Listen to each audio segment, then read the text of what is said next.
Friends, welcome to our channel. Karthika Deepam serial next ఎపిసోడ్లో ఏం జరగబోతోందో ఈ వీడియోలో చూసి తెలుసుకుందాం. కార్తీక్ కష్టాలను చూసి కుమిలిపోతున్న కాంచన అసలేం జరిగింది అని తెలుసుకోవడానికి ఈ వీడియోని స్కిప్ చేయకుండా ఎండ్ వరకు చూసేయండి. దశరథ్ సుమిత్రతో ఇలా మాట్లాడుతూ ఉంటాడు. మనమే కార్తీక్ అన్ని కష్టాలు పడుతూ ఉంటే చూడలేకపోతున్నాము. ఇక నా చెల్లి కాంచన అక్కడ ఎంతలాగా బాధపడుతుందో అని కాంచన పరిస్థితిని తలుచుకుంటూ తాను కూడా చాలా బాధపడుతూ ఉంటాడు.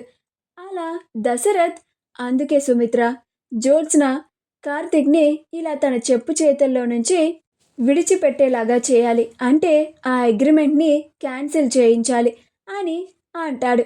అప్పుడు సుమిత్ర, కానీ ఆ అగ్రిమెంట్ని క్యాన్సిల్ చేయాలంటే జ్యోత్స్న దానికి ఏదో ఒక కండిషన్ పెట్టే ఉంటుంది కదండి అని అంటుంది.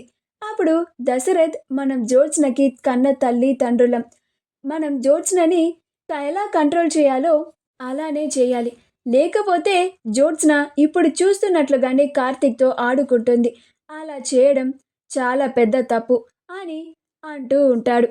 నువ్వు కూడా చూస్తున్నావు కదా సుమిత్ర, ఆ జ్యోత్స్న కార్తీక్ని నిజంగానే పనివాడిలాగా ట్రీట్ చేస్తుంది, తన మేనత్త కొడుకులాగా అస్సలు చూడడం లేదు అని అంటూ ఉంటాడు. కానీ వాడు మాత్రం నా కుటుంబానికే ఇలా నేను పనులు చేస్తున్నాను కదా అని భావిస్తున్నాడు. ఎంత గొప్ప మనిషివాడు, అలాంటి వాడిని ఇలా బాధ పెడుతూ ఉంటే అలా ఎలా చూస్తూ ఊరుకుంటాం సుమిత్ర అని అంటాడు. అప్పుడు సుమిత్ర, అవునండి, వాడన్ని కష్టాలు పడుతూ ఉంటే నేను కూడా చూడలేకపోతున్నానండి అని అంటుంది. అప్పుడు దశరథ్, అందుకే సుమిత్ర, మన ఇద్దరం కలిసి ఆ జ్యోత్స్నని మందలించైనా సరే తను కార్తీక్ని ఇలా కష్టాలు పెట్టకుండా చేయాలి అని అంటాడు. కాంచన, కార్తీక్ ఏంటి ఇంకా ఇంటికి రాలేదు, ఆ జ్యోత్స్న ఇంకా ఏమేం పనులు చేయిస్తుందో ఏంటో వాడితో అని కన్నీళ్లు పెట్టుకుంటూ ఉంటుంది. అనసూయ కాంచన ఏడుస్తూ ఉంటే చూడలేక, ఏడవకు చెల్లమ్మ, కార్తీక్ బాబు వచ్చేస్తారు అని అంటూ ఉంటుంది. అప్పుడు కాంచన, వాడు ఇంటికి వస్తాడని నాకు తెలుసక్క, కానీ ఇప్పటి వరకు వాడి చేత ఆ జ్యోత్స్న, ఆ ఇంటి వాళ్ళు నా కొడుకు కార్తీక్తో ఎలాంటి పనులు చేయిస్తున్నారు అని ఊహించుకుంటుంటేనే నా గుండె తరుక్కుపోతుంది.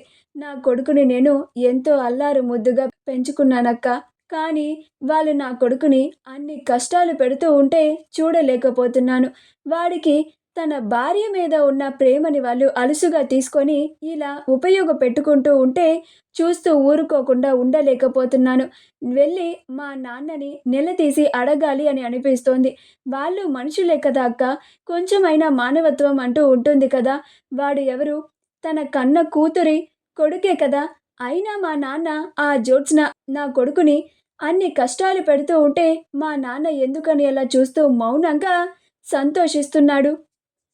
నాకు తెలిసి ఇందులో ఆ జ్యోత్స్న వెనకాల మా నాన్న హస్తం కూడా ఉండి ఉంటుంది, లేకపోతే ఇలా మా నాన్న మౌనంగా ఉండడు, ఇలా నా కొడుకు కష్టాలు పడుతూ ఉంటే సంతోషిస్తూ ఉండడు అని చాలా బాధపడుతూ ఏడుస్తూ ఉంటుంది. దశరథ్ తన చెల్లిని గుర్తు చేసుకుంటూ చాలా బాధపడుతూ ఉంటాడు. అప్పుడు సుమిత్ర, బాధపడకండి, మనం ఏం చేస్తే జ్యోత్స్న ఆగుతుందో అదే చేద్దాం అని అంటుంది.